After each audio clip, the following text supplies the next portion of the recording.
there could be some sort of approach in KYC which could be a sort of liberalized KYC.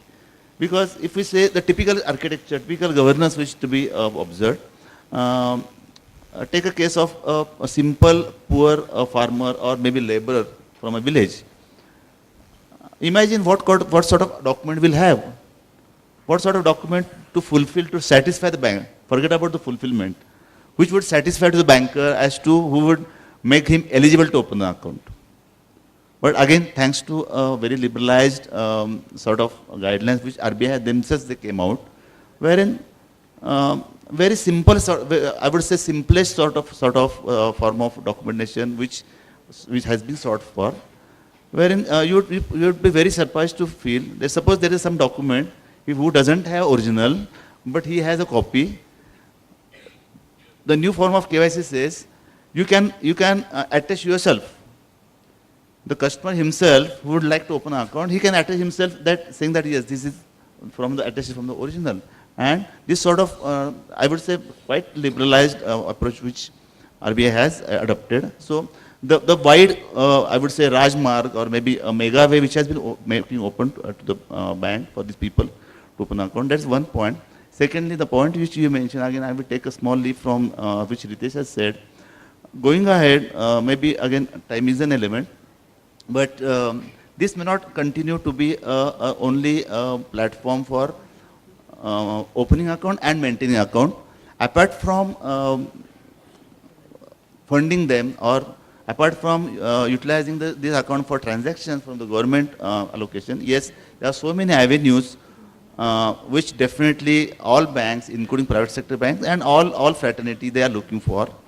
I would say, going ahead, going forward, for any segment of the society, for any segment of the location, bank per se should become or is going to become a one-stop shop in terms of finance. I would say, when I say shop, so this should become a one-stop shop for all their financial products as well as services. Of course, the commodities within this shop or the products, services available within the shop could vary from location to location, requirement as per the requirement, as per the specific need of the customers. So again, not only from profitability point of view, when we look at it as a demand and supply, from banks, this will vary from location to location, geography to geography, but yes, going ahead, customer would come to a bank and fulfill maximum of his needs. Maybe it will include booking a movie ticket also to buy a computer game through a bank's channel.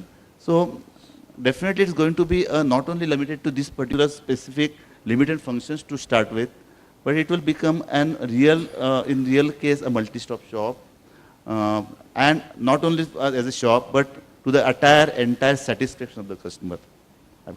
Thank you, that's great. Now I think the last word should come from Bharat, because we've been hearing about all the wonderful things that banks want to do.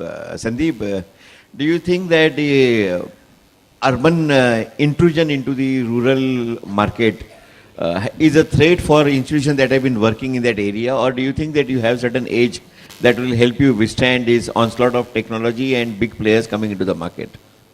So I think both will coexist. If you see historically, in fact, most of the non-banking cooperatives have over a period of time got converted into bank, like example of Syndicate Bank or say Canara Bank. See, in India you need a wide reach, and then because of the difference in language, the differences in culture, you need basically optimized, localized, customized solutions. So there a large entity at times may not be able to provide it, which a smaller entity, a non-banking entity like a credit cooperative society can do that. See, there are more than 65,000 branches only in Maharashtra of credit cooperative society. So that can actually reveal, what is the significance of this particular entity in the financial space. As when we are talking about financial inclusion, that is getting more and more people into the banking network, CCS will definitely play a much larger role. And the technology dividend, the ease of use of technology and the cost benefit advantage of the existing technology. See, earlier if you had to set up a branch, You need to get laptops, you need to get desktops, you'll have to go and apply for a lease line or a dial-up line, which will take about 20-25 days. Today you can start a new branch with a combination of mobility devices and a cloud in say maybe half an hour. And at what cost? At maybe one-tenth the cost. So this is an added advantage. So because of the technology and the reach, the CCS will coexist with the banking. Thank you. So I think our panel has shown us that the market is huge. Market needs to be connected.